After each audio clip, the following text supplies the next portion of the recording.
and welcome to our English news edition coming to you from Canal, Algérie. First, to the headlines. The President of the Republic, Abdelmajid Tebboune, installs the members of the High Council of Energy, a council that will define and follow up the guidelines of the National Energies Policy.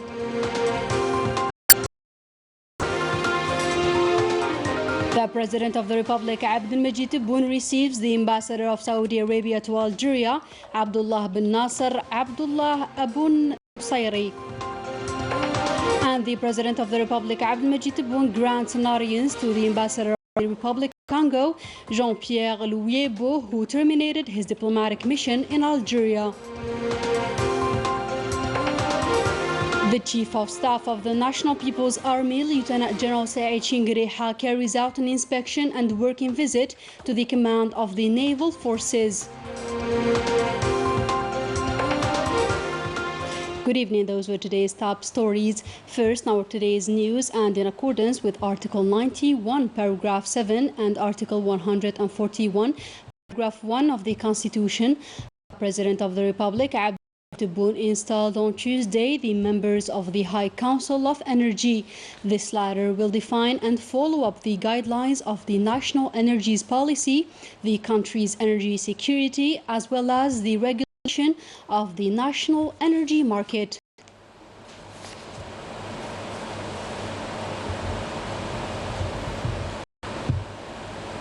In other news, the President of the Republic, Abdelmajid Tebboune, received on Tuesday the Ambassador of Saudi Arabia to Algeria, Abdullah bin Nasser Abdullah Abu Nusayri, who delivered to him a message from the custodian of the two holy mosques, King Salman bin Abdulaziz Al Saud, in which he expressed his feelings of brotherhood and friendship and hailed the coordination and consultation existing between the two countries.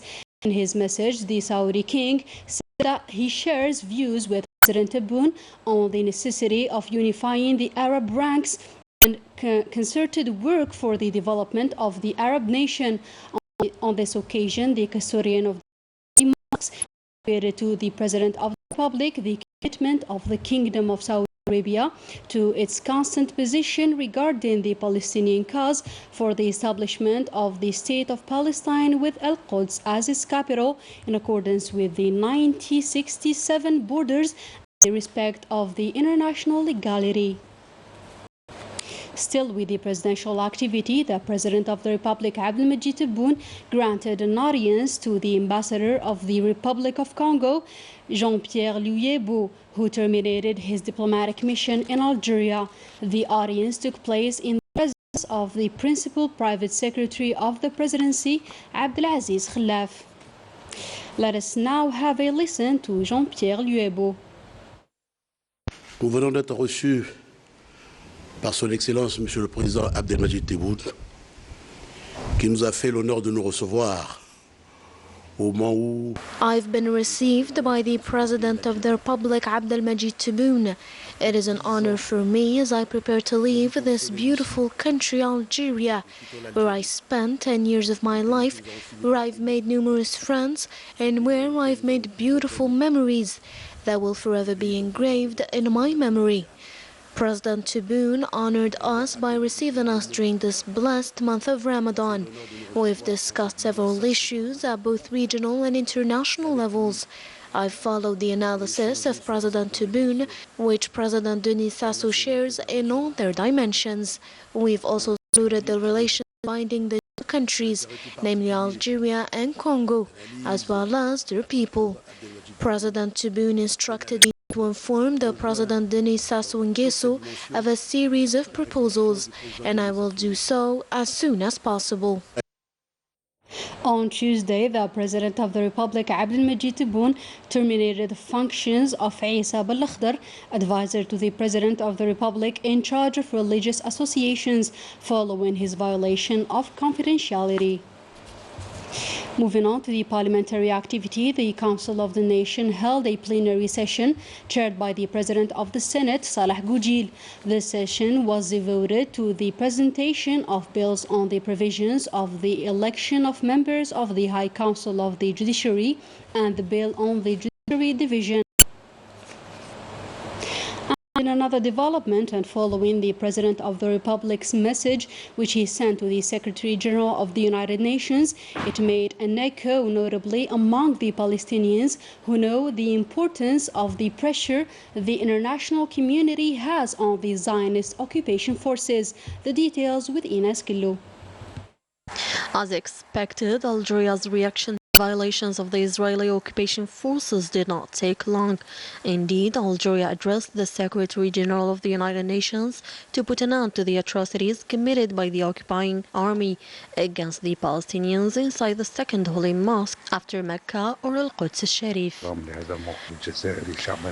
I welcome the Algerian position, which we will never forget, and has nothing to do with those of other Arab capitals. Unfortunately, the official Arab position rewards the colonial forces through normalization. As official reaction to the United Nations and its warning against any further deterioration in situation in Palestine made the front page of the Palestinian press and was very well received by Palestinians.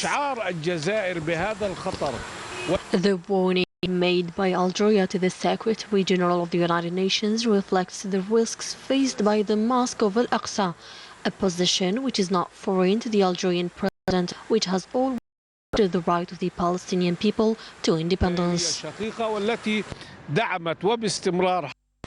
For the Palestinians, the support of Algeria is of great importance in view of their daily suffering. The messages of support from Algeria, its president and its people comfort us. Algeria is the only country which supports the Palestinian cause. What caught our attention is the solidarity of Algeria with us, but also the strong condemnation of the Algerian government. It is a pride for us to see the Algerian position after the normalization of some Arab countries with the Zionist entity. The message sent by Algeria to the United Nations authorities found a great echo among the Palestinians, who know the importance of the international community's pressure on the Zionist occupation forces. Still with the Palestinian cause, and as part of the efforts made by Algeria to grant international protection for Palestinian civilians in occupied Al-Quds and put an end to the oppression practiced by the Zionist occupation forces, the Minister of Foreign Affairs and National Community abroad, Ramadan Al-Amamra, held consultations with several of his Arab counterparts, the Palestinian Riyad Al-Maliki, the Jordanian and the Tunisian, as well as the Secretary General of the League of the Arab States, Ahmed Abul Ghaith. In other news, the Chief of Staff of the National People's Army, Lieutenant General Saeed Shingriha, paid a working and inspection visit to the Naval Forces Command, a visit that reflects the particular interest granted by the High Command of the National People's Army to the Naval Forces, which is considered as an important element in the modern conflict resolution process. The details with Melissa Kabash.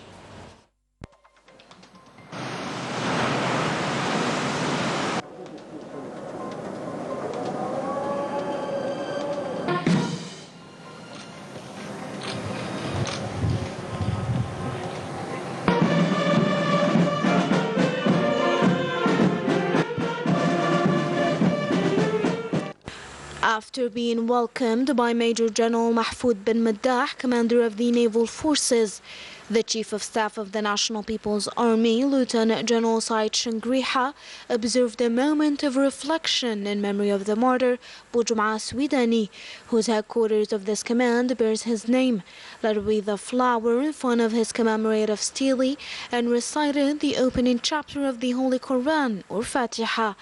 Following the welcoming ceremony, the Lieutenant General held a meeting with the executives and personnel of the Naval Forces Command, where he delivered the keynote speech, which was followed via video conference by all the units of this commandment. On this occasion, the Lieutenant General emphasized the particular interest given by the High Command of the National People's Army to our naval forces, recalling that the recent wars and the current world situation have proven the importance of naval forces as an essential component in the modern conflict resolution process. given the particular characteristics of its strength, notably its flexibility, autonomy, and great ability to maneuver in the high seas, making it a strategic and vital weapon. Adding that our country has a maritime facade extended over more than 1,200 kilometers. Therefore, the High Command of the National People's Army, in accordance with the instructions of the President of the Republic, Supreme Chief of the Armed Forces, Minister of National Defense Abdelmajid Tebboune, bear a particular interest to the naval forces. The Lieutenant General Said Shangriha also underlined that this interest aims at boosting the operational and combat capabilities of our naval forces to make it a real deterrent force, especially that these forces constitute an essential element in our defense system and a crucial factor in the defense of our territorial waters against all forms of threats and danger. Adding that this particular attention also aims to restore consideration to the Algerian Navy, which was during past centuries at the height of its glory, and that this past can only be a source of pride and determination to put the naval forces of the National People's Army on the right track. At the end of this meeting, the General of the Army listened to interventions and proposals made by executives and personnel of the Naval Forces Command before giving orientations and instructions on the imperative of the preservation and the rational use of the materials, as well as the protection of our country against all scourges, namely illegal immigration, drug trafficking, and the looting of our fisheries resources. And we wrap up our today's news with sports. The draw of the AFCON, or African Cup of Nations, qualification matches took place on Tuesday in Johannesburg in South Africa. The draw started with 4 pots. Algeria, which was in pot 1, will play in Group F with Uganda, Niger, and Tanzania. And with that, our today's news edition comes to a close. Thank you for your attention.